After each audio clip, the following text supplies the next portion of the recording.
নমস্কার। ফেসবুকে content monetization কিন্তু সবাই পাবেন। শুধু আপনাকে এইগুলো ফলো করতে হবে এবং আপনাকে এই চ্যালেঞ্জটি কমপ্লিট করতে হবে। ফেসবুকে নতুন চ্যালেঞ্জ সকলকেই দিয়ে দেওয়া হয়েছে। আপনি যদি এই নতুন চ্যালেঞ্জটি না দেখেছেন তাহলে ভিডিওটি দেখুন, আমি আপনাদেরকে জানিয়ে দিচ্ছি।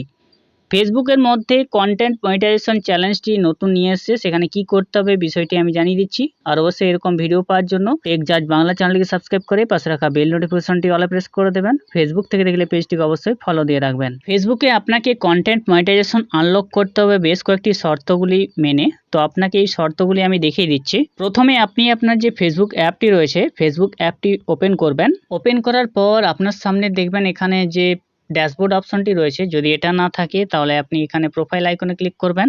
প্রোফাইল আইকনের মধ্যে ড্যাশবোর্ড অপশন থাকবে, ওখানে ক্লিক করবেন। এরপর উপরের সাইডে দেখবেন analytics, content, community, monetization option রয়েছে। তো আপনি মনিটাইজেশন অপশনটি পাশে নিয়ে এসে ক্লিক করবেন মনিটাইজেশন অপশনে। এখানে দেখবেন আনলক কন্টেন্ট মনিটাইজেশন।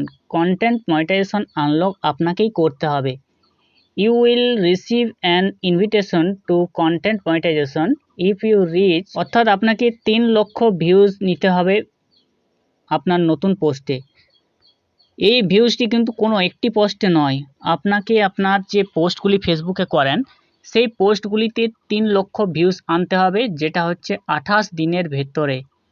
আপনাকে 28 দিনের ভেতরে 3 লক্ষ ভিউজ নিয়ে আসতে হবে। 3 লক্ষ ভিউজ আপনাকে নিয়ে আসতে হবে।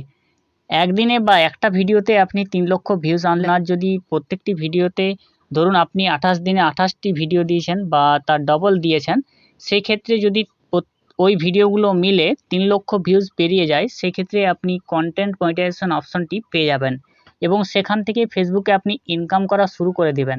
কিন্তু এই ফেসবুক যে কন্টেন্ট মনিটাইজেশন অপশনটি রয়েছে, সেটা পেতে গেলে বেশ কয়েকটি শর্ত আপনাকে পূরণ করতে হবে। শর্তগুলি হলো, আপনাকে অবশ্যই 3 লক্ষ ভিউজ নিয়ে আসতে হবে এবং সেই কন্টেন্টগুলো অবশ্যই অরিজিনাল হতে হবে। অরিজিনাল বলতে আপনার নিজস্ব কন্টেন্ট হতে হবে, আপনার নিজের বানানো। কোনো কপি কন্টেন্ট আপনার ফেসবুকে চলবে না। যে কন্টেন্ট ফেসবুকে রয়েছে আপনি সেই কন্টেন্ট ফেসবুকে আবার দিতে পারবেন না। এবার ফেসবুকে কোনো ভিডিও আপনি দিচ্ছেন, সেই ভিডিওর যদি কোনো একটি গানে কপিরাইট হয়ে যায় তাহলে আপনি কন্টেন্ট মনিটাইজেশন পাবেন না। আপনার ভিডিওতে খুব বেশি ভিউ হয়েছে কিন্তু সেখানে গানটিতে আপনি কপিরাইট খেয়ে গেছেন, তার জন্য কিন্তু আপনি কন্টেন্ট মনিটাইজেশন পাবেন না। তো ফেসবুকে এই সমস্ত চ্যালেঞ্জগুলি যদি মেনে চলেন তাহলে আপনাকে কন্টেন্ট মনিটাইজেশন অপশনটি অবশ্যই পেয়ে যাবেন। এখানে রয়েছে জয়েন চ্যালেঞ্জ অপশনটিতে ক্লিক করবেন। ক্লিক করার পর এখানে আপনার কত ভিউজ হচ্ছে 28 দিনের ভেতরে, এখানে রয়েছে আমার 0 ভিউজ রয়েছে। আমাকে 3 লক্ষ ভিউজ আনতে হবে। এখানে সি মোর অপশন রয়েছে, সি মোরের মধ্যে এখানে দেখতে পারবেন।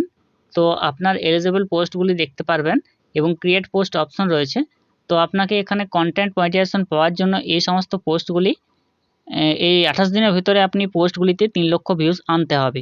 এবার ধরুন ফেসবুকে আপনি রিলস ভিডিও দিচ্ছেন, এখানে রিলস ভিডিওতে ক্লিক করলেন, যে কোনো একটা ভিডিও দিয়ে দিলেন।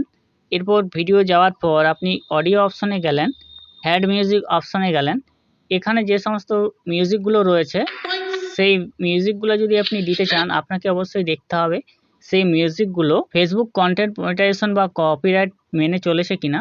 হয়তো এখান থেকে আপনি যে ট্রেন্ডিং ভিডিওগুলো রয়েছে, ট্রেন্ডিং গানগুলো রয়েছে, সংগুলো, সেগুলোর মধ্যে আপনি সিলেক্ট করলেন, কিন্তু ওই গানগুলির মধ্যে যদি কপিরাইট আপনার পোস্টে হয়ে যায় তাহলে কন্টেন্ট মনিটাইজেশন পাবেন না।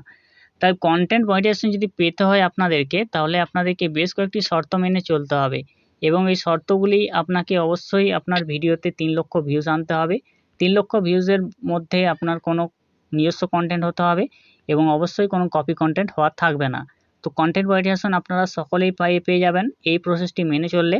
অবশ্যই যারা জানেননি ভিডিওটি শেয়ার করে দেবেন তাদের মধ্যে। এরকম ভিডিও পাওয়ার জন্য সাবস্ক্রাইব করে রাখবেন। নমস্কার।